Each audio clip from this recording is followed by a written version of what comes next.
like to start by saying I don't waste my time and effort with laudable conspiracy theories.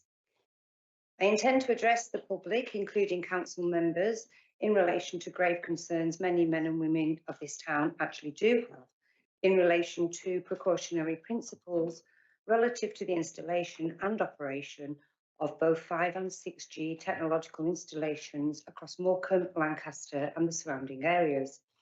Contrary to popular yet misguided belief, Council does have a legal obligation to consider health as a priority material consideration, as supported within the European Electronics Communications Code, which prioritises health as an imperative and a material consideration within planning applications, and the EECC is superior to UK legislation. It is usual for councils to claim from paragraph 118 from the MPPF 2021 edition that local planning authorities must determine applications on the grounds of planning only. And such claims are being lawfully challenged, as it does appear that this argument is reserved specifically for telecoms applications. The primary responsibility of elected council members is to care for the health of the constituents and the environment, and councils have a legal responsibility to ensure they operate within the law, which does include a prerogative to override governmental policy and regulations. There are good arguments as to why Switzerland has banned 5G, and France has banned it from being in close proximity.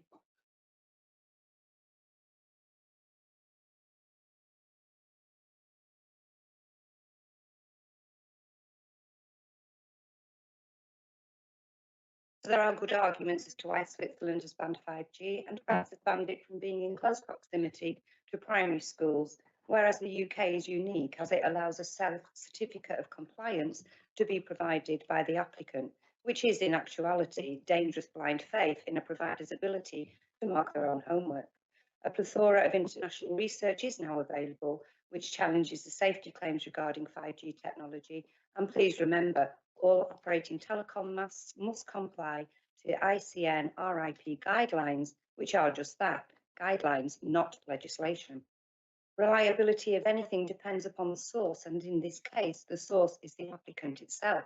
Certification states the equipment is designed to be compliant, which does not prove actual compliance of safety. The equipment is never fully listed, nor are individual item specifications provided, which should at least include the frequencies to be used, the capability of the equipment, the range of the signals, especially the culminated beam signals, and any drop-off of power. The local planning authority, by function as the competent authority, upon approving permission to install telecom masts and equipment, relies upon the applicant stating their product is safe and issues a certificate for the purposes of achieving planning applications. Therefore, would the LPA hold any liability should a future claim for personal injury ever arise? Presently, applicants are advised the product is uninsurable for harm from health, according to Weira Hobhouse, the MP, who is the Minister of State, which should raise alarms in any intelligent thinker. The ICNIRP guidelines are just that, they're guidelines and have no force of international regulations. It makes reference to the protection of humans only, without mention to animals, plants, or insects.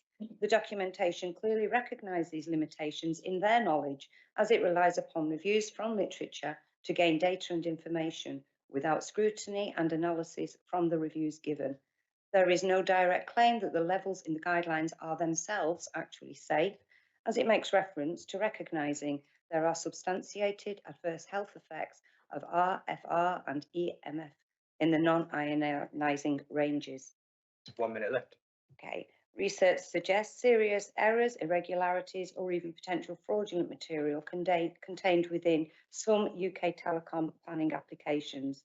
I would like to ask the Council to confirm whether they have ever permitted Signal Infrastructure UK Limited or 3 UK Limited to install and operate any telecommunications equipment prior to the 4th of October 23. This is important because allegedly Signal Infrastructure UK have not submitted registration with Ofcom prior to this date, and it would appear that the company trading as 3 UK Limited was allegedly dissolved in 2015. I think it is appropriate for the council to actually address these queries. If anyone in this room has metal components contained within, for example, pacemakers, cochlear implants, dental block fillings, surgical sorry. then I think you need to look after your health and investigate. Thank you. So my friend got cut off. She was close to the end, but she had to wrap up. Bastards, aren't they?